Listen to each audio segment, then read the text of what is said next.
Hi friends, it's Jen with Intentional Balancing, and I want to talk with you today about trust. And I think so many times it's easy to get focused on the external part of trust, of, you know, being able to trust those that love us, people that are in our family, or people that we work with, or building that relationship of trust with people outside of ourselves.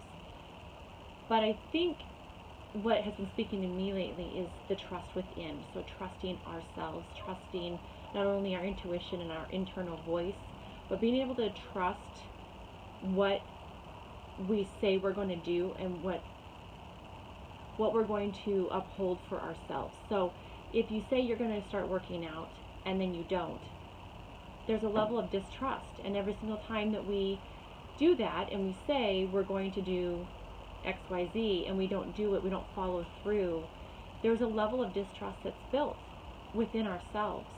And I've always been the type of person where if I say I'm going to do something, if I give my word and say I'm going to help somebody, or I'm going to commit to something, or I want to, whatever it might be, when it's outside of myself, I follow through 100%.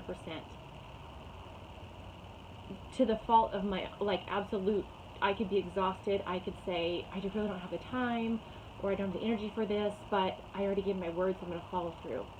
And I have lived my life that way for a long time, and I'm sure many of you can relate to this.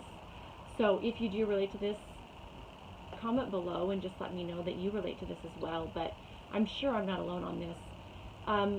But I feel like a lot of times the pressure and the expectations we put on ourselves to follow through with things so that our word is gold and people trust us and you build that reputation, but to a fault of damaging or hurting yourself is where I'm trying to make the change.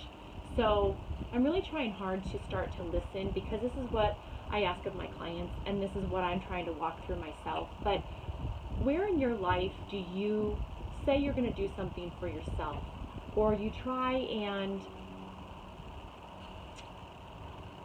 work on bettering your life and figuring out what matters to you, what's important, and you're trying hard to make that a new routine, or changing negative thoughts, or creating new thought patterns so that you can get to a place where you want to be in your life, where you're not focusing on the negative and you're getting more to a place of abundance and happiness.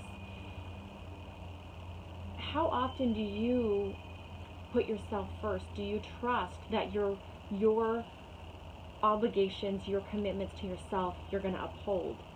And so I just wanted to come and talk with you about that just for a few minutes, just to have you stop and think in your day what you're doing to honor yourself, to follow through, so that that same level of commitment that you are extending to other people, that you're extending outside of yourself on a regular basis, to a degree of energy that you don't have to give. Are you giving that back to yourself? And how can you start incorporating that in your world and making a positive change so that you can start honoring those things to yourself, so that the things that you commit to, the things that you say you're going to do for yourself, you can trust, that you're not sitting there creating a level of distrust with yourself. So I just wanted to come on, and since that was something that was kind of resonating with me, especially the last couple days, I just really wanted to come and just touch base and see if this resonates with you as well. So I hope you're all having a wonderful day, and I will talk with you soon. Bye-bye.